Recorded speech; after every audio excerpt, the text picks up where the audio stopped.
Welcome, dear viewers, in this program, once again brought to you by Mpuma Kapa Television in collaboration with Amaqhawe Ethu Foundation.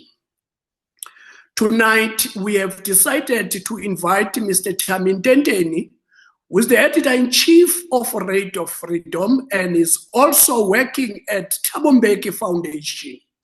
But today, he joins us in his capacity as the editor-in-chief of Radio Freedom. The reason for this invitation, Mr. Ntenteni penned a very powerful and informative article about the national dialogue. I invite all the viewers to visit radio_freedom.org. You will see this beautiful piece of writing. It's about the national dialogue.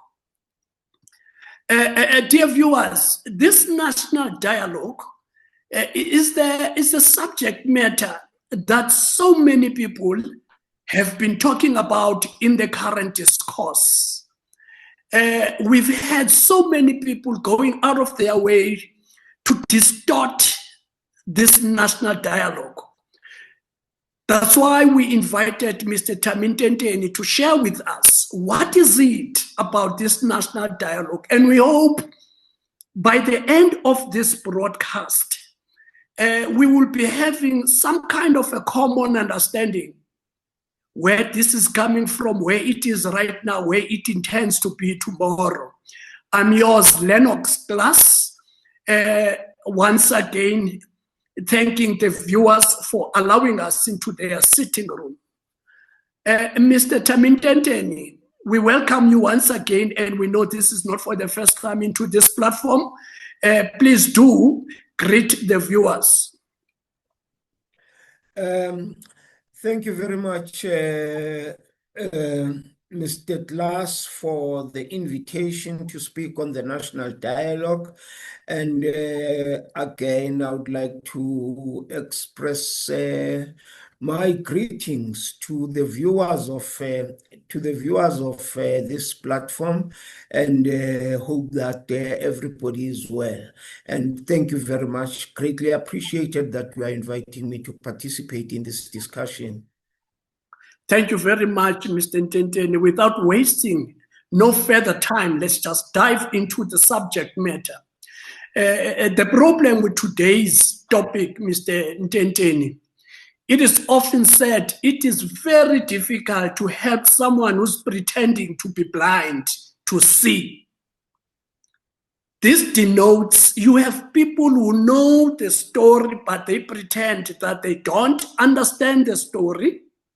They want you to help them understand the story. Not very long time ago, almost everybody in the government of national unity embraced this subject matter, national dialogue. For some reason, some people who are part of the GNU, for problems that are not related, they woke up the following morning saying, no, this is wrong. Now, please help us understand, Mr. Ntenteni. Where is this idea coming from?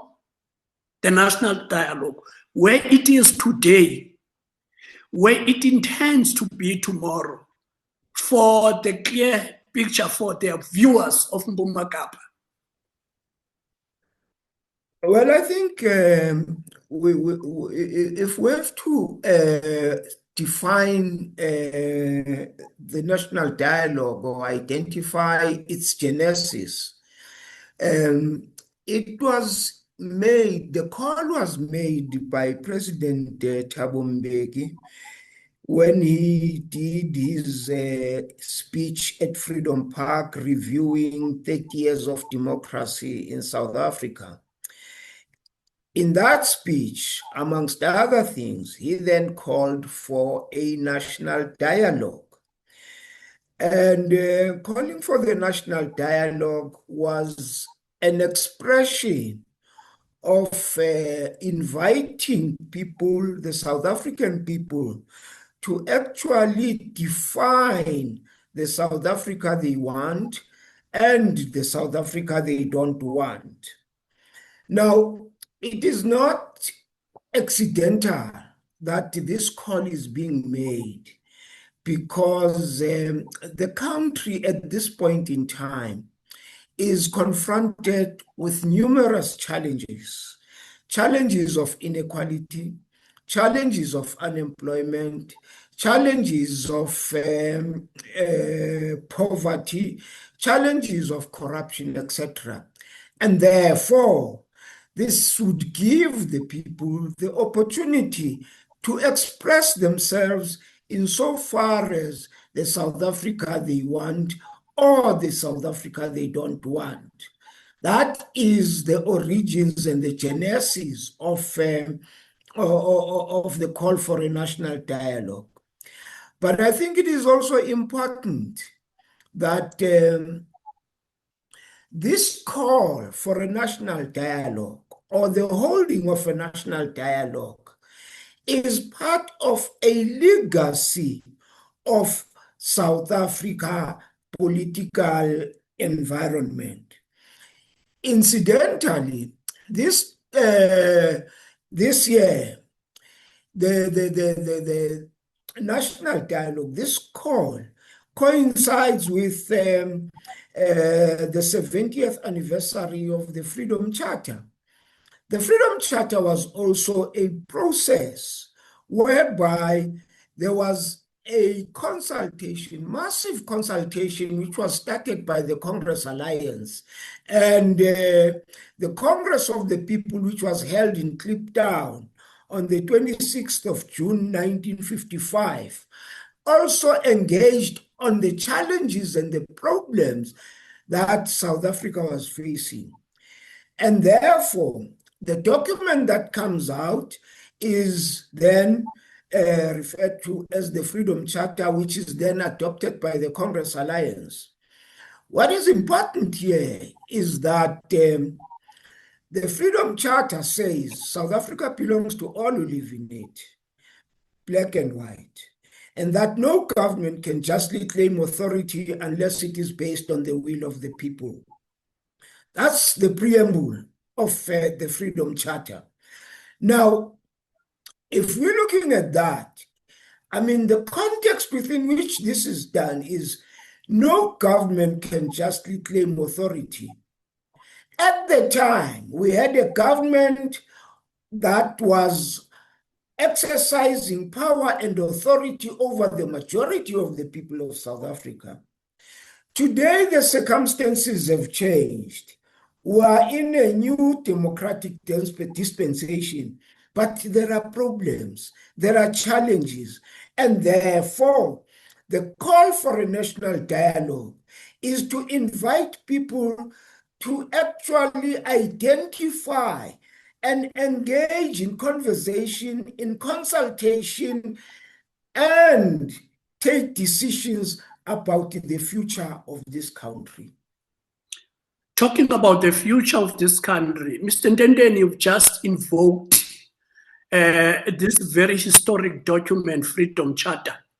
Now, please paint a picture for the viewers in terms of the similarities and the dissimilarities of the Freedom Charter and the expected outcomes of this national dialogue. Because some people would say, why reinventing the wheel when the Freedom Charter has provided all the possible answers for our predicament in South Africa? Now, can you paint a picture in terms of the similarities and the dissimilarities of the expected outcome of the national dialogue against the Freedom Charter? I think first and foremost, we need to distinguish that the times are different. The Freedom Charter was adopted at a time when we were, as I've said earlier, under the autocratic government of the Nationalist Party. Today, we have a new dispensation. We have a democratic government that came into being in 1994. Now, what does the Freedom Charter do? The Freedom Charter says the South Africa that we want can be defined in this manner, in these various ways, okay? The doors of learning and culture shall be open, there shall be work and security, the people shall share in the country's wealth. That's a vision of the Freedom Charter at the time. So that this is a vision that is born out of a process of consultation and engagement and dialogue with the people of South Africa. It was not the product of some clever or elite people sitting in the corner there. There was massive consultation around South Africa. This is where now we draw a similarity. Because, again, we are in agreement that the country is confronting certain challenges and certain problems. In fact, the concept document of the foundations says that we are once again at a crossroads. We are once again at a point where the citizens of South Africa, similar to what happened in 1955, are being called upon to come together and engage in dialogue, engage in consultation, share views and opinions about what are the challenges facing the country, how did we get to this point, and how do we get out of this quagmire? So that is the similarity. Again, you see, the distortion that you're talking about is when these people, out of mischief, you use the metaphor of people who can see but pretend to be blind. The foundations have been emphatic that this is not an initiative of the government or an initiative of the ANC. It is a call to bring the people of South Africa together. It is a citizen-led process. So it doesn't belong to the ANC. It doesn't belong to the government of South Africa. President Ramaphosa was requested to actually make the announcements of the dates in his capacity as the head of state, because that is a prerogative that he is given by the Constitution of South Africa to unite the people of South Africa. So it is in that capacity that President Ramaphosa makes the statement, makes the call, and he has spoken over time about the question of the national dialogue. So one can only come to the conclusion that the people who are now appearing to be dissenters are actually mischievous. In fact, recently the DA has announced that it is withdrawing from the national dialogue. The reason being, President Ramaphosa, using his prerogative as the president, has decided to dismiss a deputy minister of the DA for having traveled without authority. Now, the DA takes issue with that, but that is a matter of the government of national unity. It is not a matter of the national dialogue. How they now drag the national dialogue into the dispute between parties in the national dialogue, in the government of national unity, and drag it into the national dialogue is really mind-boggling. And it may well be actually informative to say that whilst the DA has decided that it is withdrawing from the national dialogue, the leader of the DA, John Steenhuisen, remains a member of the Interministerial Committee of the National Dialogue, which was established by President Ramaphosa. Okay. Thank you very much, Mr. Ntenteni. In fact, at the last time I talk about these individuals and these institutions, the better, because there's very little that we can learn from them except to say they did not really represent the principle that they purported to be embracing initially. Because before this unrelated matter, they said in principle, we support the national dialogue. Now something happens, all of a sudden they see all what is wrong. What happened to the principle part? I don't want to get into that. At the same time, we are grateful that we have managed to demystify the lie that this thing is the initiative of the government. This national dialogue is the initiative of the ANC. I think from what we have said, we have managed to extrapolate that indeed this thing, it's not the initiative of both the government and the ANC. Now, again, at the time you were articulating similarities and dissimilarities, there's a note that it must be emphasized.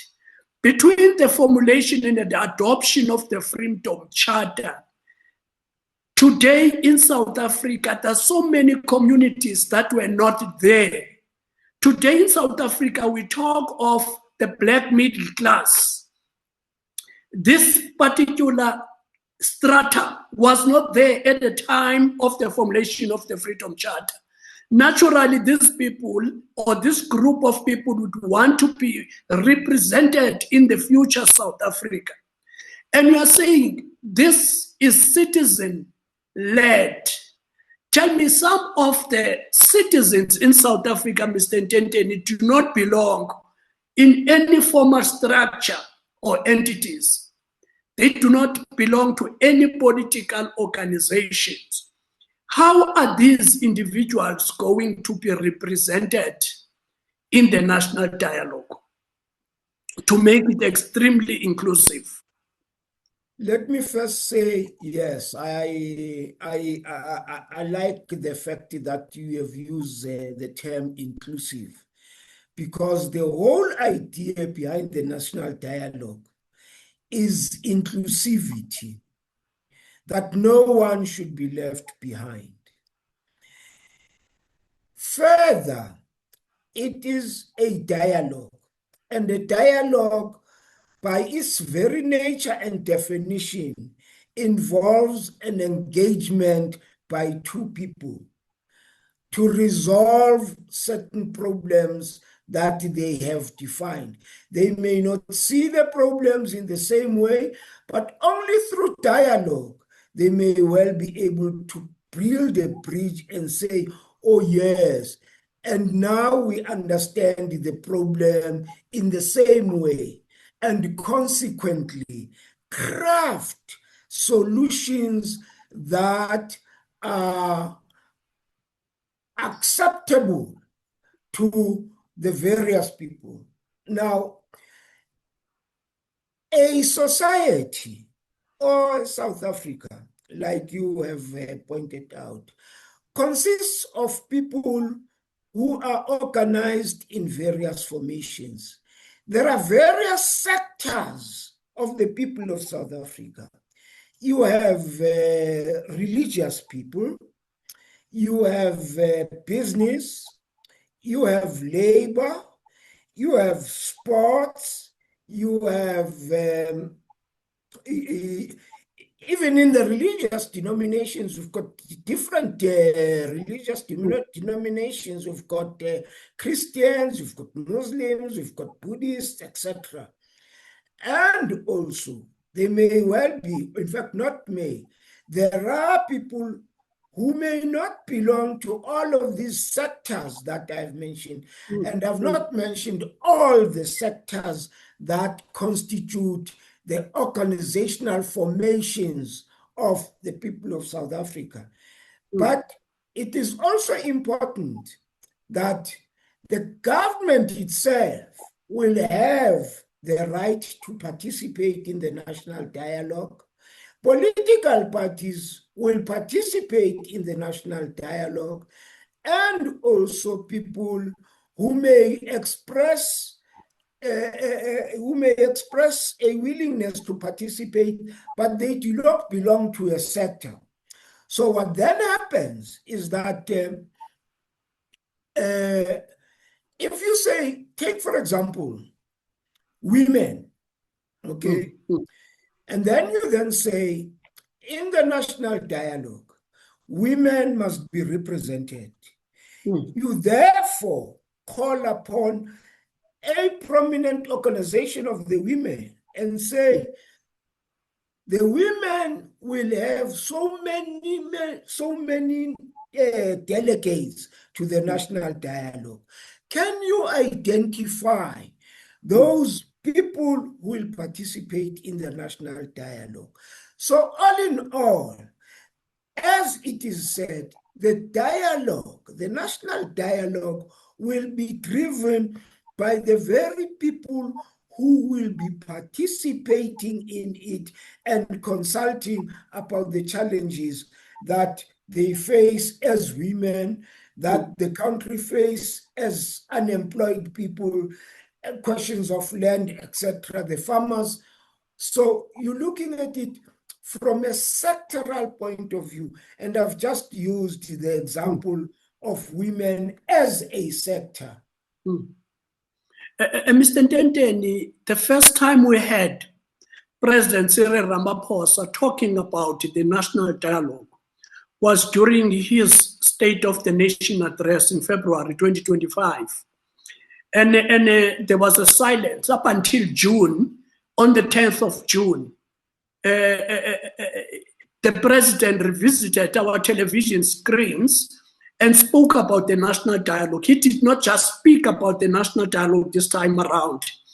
He raised, or he mentioned, a group of eminent persons that he shared with the nation. Tell me, when people see these names, they believe these are the people that are going to drive the entire process.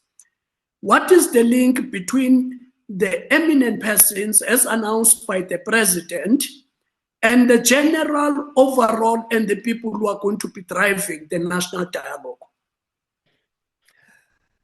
You see, that is also another area of distortion and misinformation.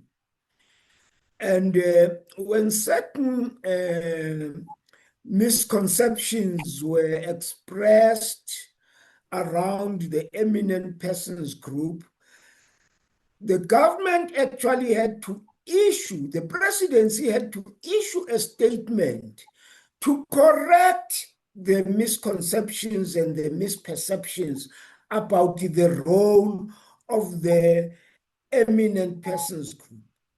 The eminent persons group will not drive the national dialogue.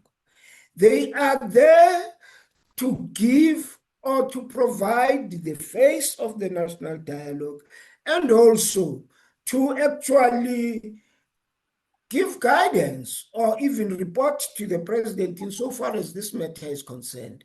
However, the first national convention,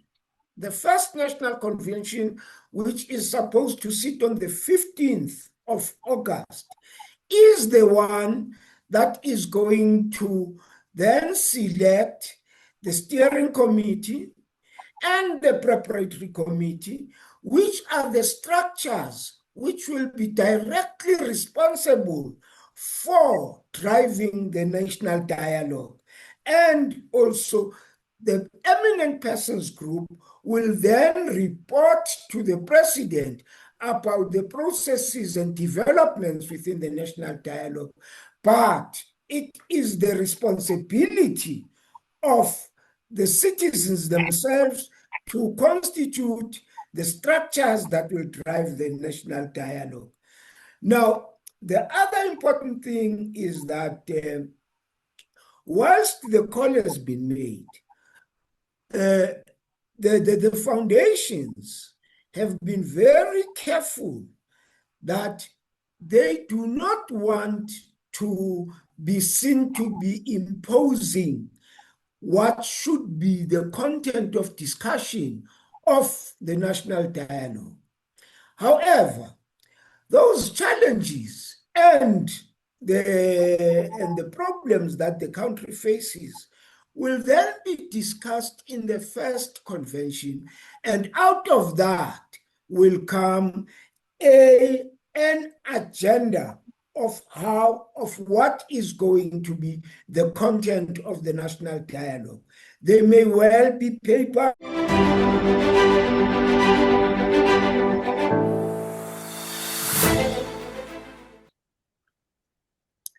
Welcome back, dear viewers, on our second segment of the program. Right now, we continue with the national dialogue engagement with Mr. Tami Ntenteni. Thank you very much, Mr. Ntenteni. You have managed to demystify some of these lies about whose responsibility is to move and run with the national dialogue. People have been talking about it is the responsibility of the government, it is the responsibility of the ANC. Fortunately enough, you have managed to debunk all these lies. Now, Mr. Ntenteni, in our second segment, let's try and talk about the current readiness status of the South Africans. From where you are sitting, do you think people are embracing the possibilities offered by the national dialogue? Yes, Mr. Klaas, and I think that is a very, very important question that you are raising, because the people of South Africa, and from where we stand and from where we sit, are eager, ready, and willing to engage in the national dialogue, participate in the national dialogue. A lot of work has been done, and some of it is still work in progress, but a number of sector organizations have expressed the willingness and the desire to participate in the national dialogue. As far as I'm concerned, my information says that I may not be exactly correct insofar as the numbers, but my information says about 400 organizations have expressed the willingness to participate in the national dialogue. And in fact, they are raring to go, such that when there were delays in announcing the date of the first national convention, they were concerned as to what is happening to the national dialogue. So I can say, without fear of contradiction, that the people of South Africa welcome the calling of the national dialogue, and in fact, they feel that it is long overdue, because they want to express themselves about the challenges that are facing the country.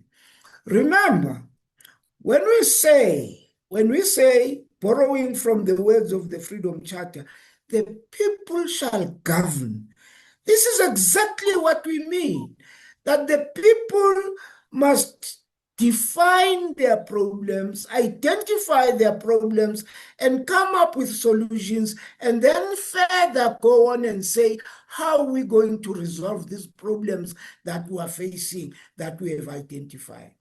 Mr. Ntenteni, for a number of reasons. You have South Africans, and we have established earlier on, for a number of reasons, once again, they do not belong in any structured formation.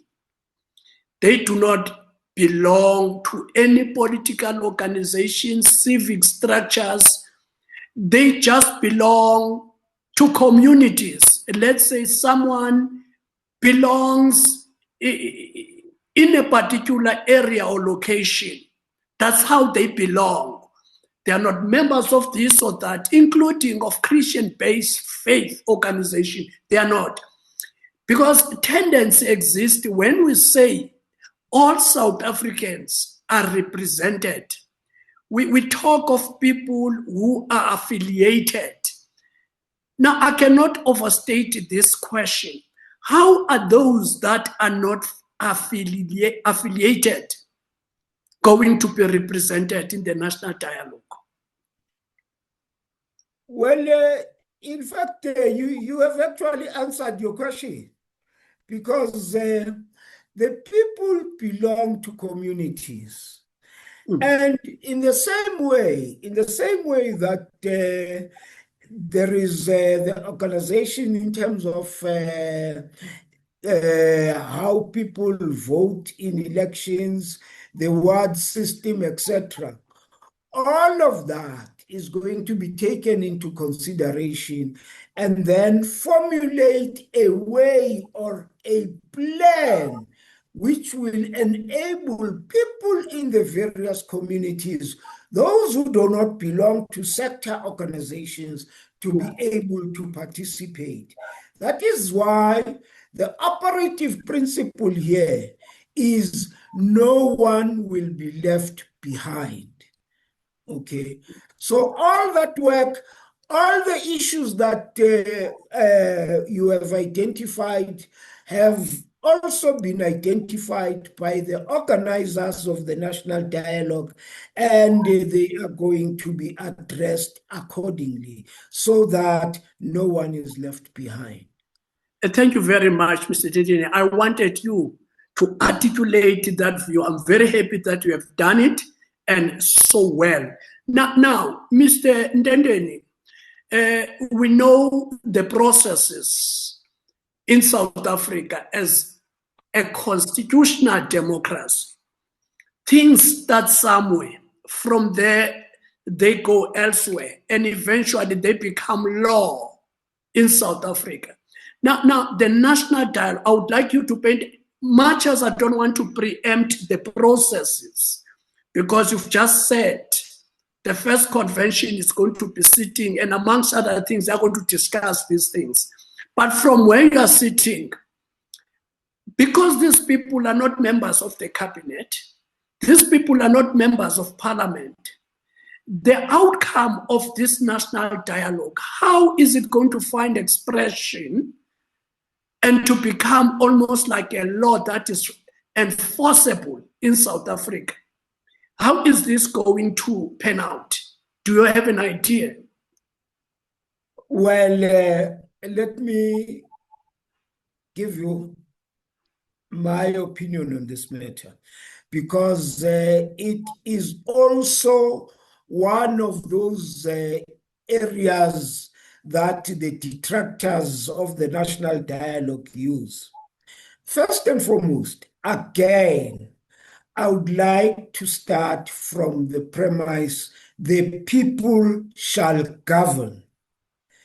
There is no way in which you can have a situation wherein, whilst the people, or when the people have spoken and they have said, these are the wrong things that are going on in the country, and we want you to correct these things by doing 1, 2, 3, 4, that the government of the day can then ignore the sentiments that have been expressed in this manner by the people.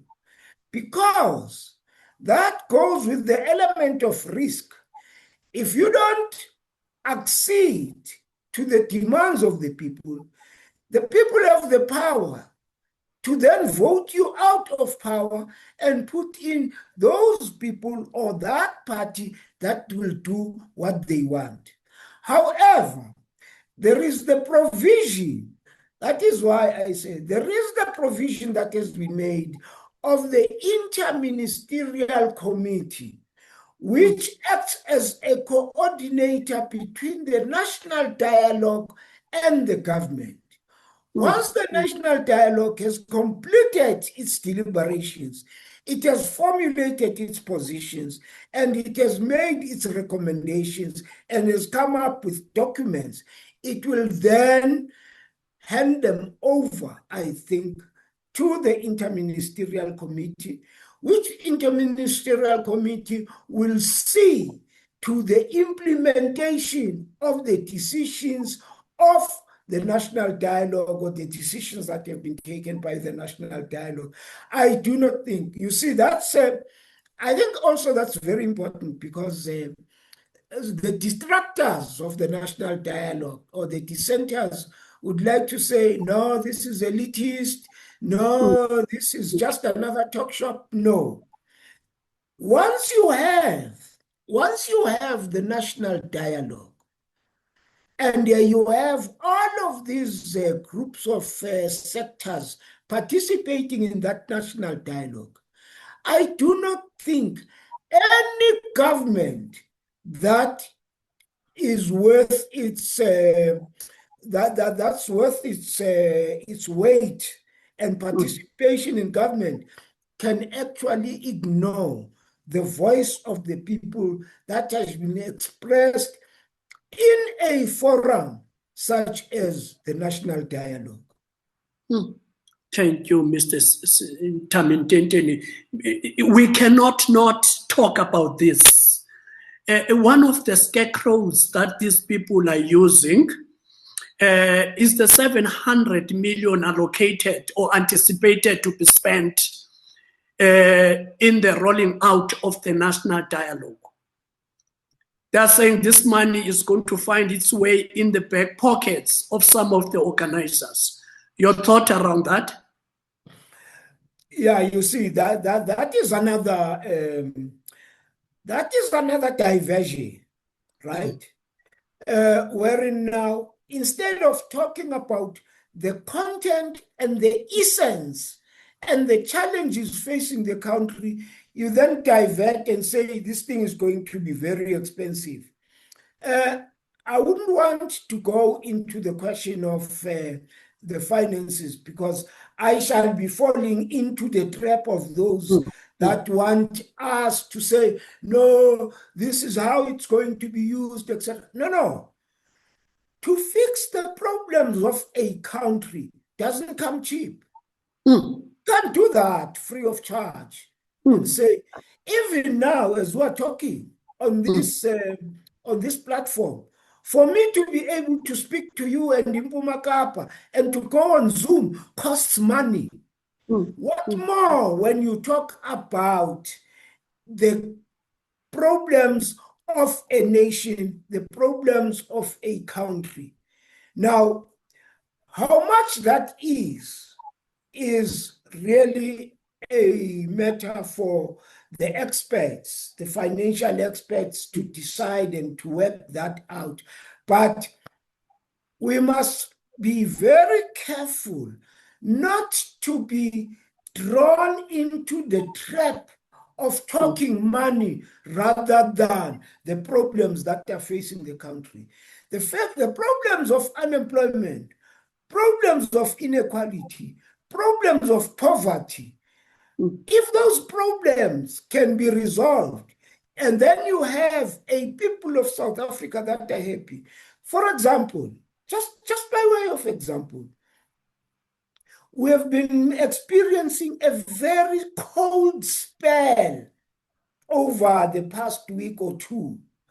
What about the people who can't afford the electricity? Are they thinking about 700 million, or are they thinking about the money that they need to buy electricity?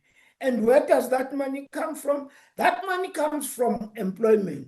So Once you solve these problems, the 700 that is being talked about, in a sense, becomes worth it. It becomes inconsequential because the people shall have spoken, the people shall have said, this is how we want you to solve our problems. Mr. Ntenteni, as Amaqhawe Foundation, and I can boldly say, and Mpuma Kapa TV, we believe and we align ourselves with your understanding.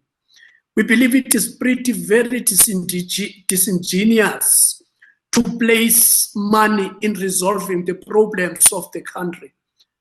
Part of the problem we are experiencing right now, Mr. Ntenteni, we have commissions that were set up to investigate state capture, commissions that were investigating the collapsing of SARS. These are trillions of rands that were diverted and find their positions in people's bank accounts. Now, how can you begin to compare 700 million that is seeking to stop or put an end to the corruption that South Africa is complaining about? Basically, this 700, some of us believe, is the necessary investment we need to put to stop all this corruption taking place. Because if you can calculate the money that has been stolen when people decided to raid our vault, we were not going to be having this dialogue today, because that money would have found a way into the establishing the necessary work that the government has been trying to do, building houses, building road infrastructure, creating jobs. Right now, we are unable to do these things because you have these people that have systematically have been able to steal this money. So part of this dialogue is seeking to achieve is to close this loophole so that it becomes very impractical for the people to steal money. Your thoughts on that, Mr. Ntenteni? Well, I think you have actually expressed yourself, because you see, if you take what you have said and you put it under the umbrella of corruption, right? And the findings of the Zondo Commission and all the other commissions, that these are all the challenges and the problems that actually necessitate and makes the national dialogue an imperative necessity rather than just one of those options. It's absolutely imperative, because you see, when as I speak, wearing my Radio Freedom hat and say,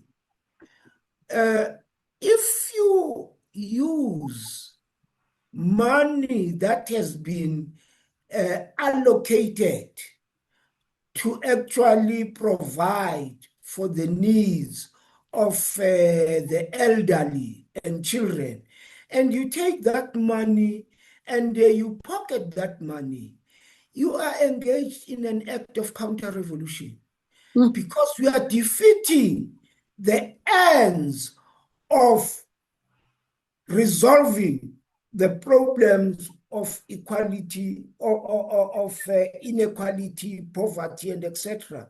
So that makes it even more important that the national dialogue, the people of South Africa, consult and engage about these very issues that we have mentioned. I do not want to get into detail and preempt whatever the people are going to discuss and whatever conclusions they are going to come up with. But I am absolutely certain that these are the issues that they are going to address, because these are the issues that are worrisome to the South African people and this democracy of ours. Mr. Ntenteni, I'm curious. Is it a coincidence that the very people who are campaigning for the national dialogue are the same people who have expressed a sentiment that is against the Bella Act? These are the same people who have expressed the sentiments against the NHI, the very people that have so much to say against the land expropriation bill, the very people who've been having all these problems against the BEE. Now, when people decided on these things I've just cited, they were responding to what is called the aspirational principles of democracy and freedom in South Africa. Now, you have people who are saying, please stay away from national dialogue, who have expressed these sentiments.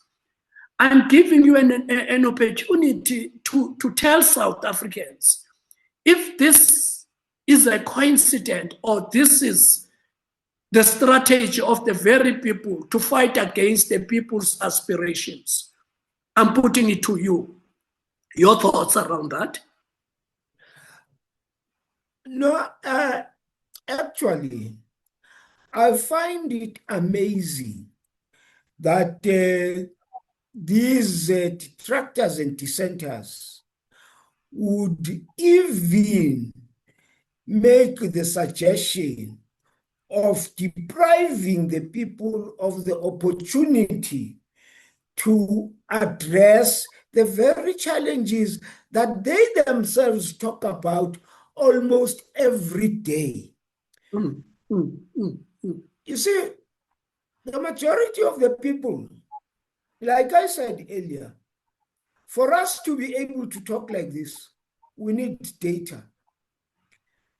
Now, if you don't have data, you will not be able to participate in this discussion. You see?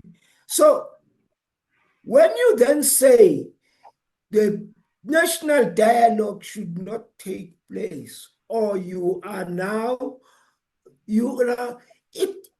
think it's a manifestation of a fear. A fear that the national dialogue may well come up with resolutions that may not be favorable to you, right? That you have allocated to yourself the responsibility or the power to determine the agenda of where this country is going, to the exclusion of the people. I think it's an expression of a fear. And at the end of the day, I do not think that the people of South Africa should allow these people to set the agenda for them, that they should allow these people to actually deprive them of one of those opportunities that they have to actually correct some of the problems that this country is facing today. I think it's an expression of fear, and also I dare say that it seems to me that they have allocated to themselves the power to decide about the future of the people of this country. And it is not for them. It is incorrect. On that note, Mr. Ntenteni, we have something like 8 minutes. In your concluding remarks, what is it that you think needs to happen between now and then? And in articulating that, I would love you to propose what becomes the responsibility of the fourth estate in this entire process. Because I believe media, their role during this process should not only to mirror the society, they should not only to report about the deliberations, but they must have an active role. Among others, the kind of media they envisage in the post-national dialogue phase. I'm giving you the remaining few minutes to conclude, and please touch on the role of the media.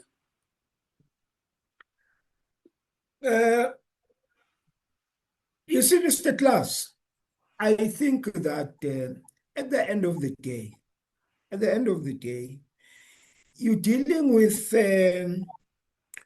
powerful forces that have resources at their disposal. And which resources they determine and they decide how they are going to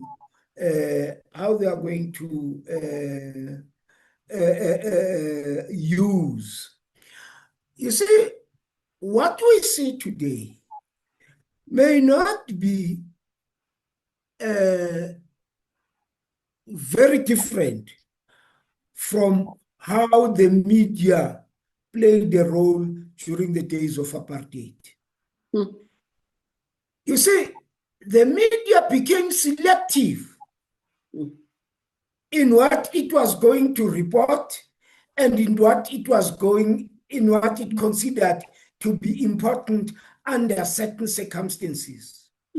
Very often, what the media did was when Oliver Tambo speaks, they say Oliver Tambo alleges. But when Botha speaks, Botha speaks fact. This is what Botha says.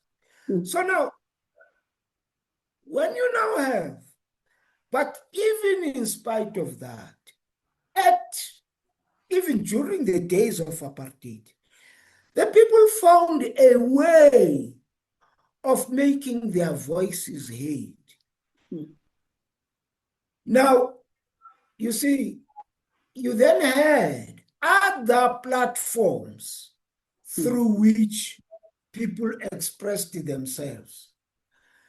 You now have a situation where technology has become so advanced that the media ignores the sentiments and the aspirations expressed by the people at their own peril.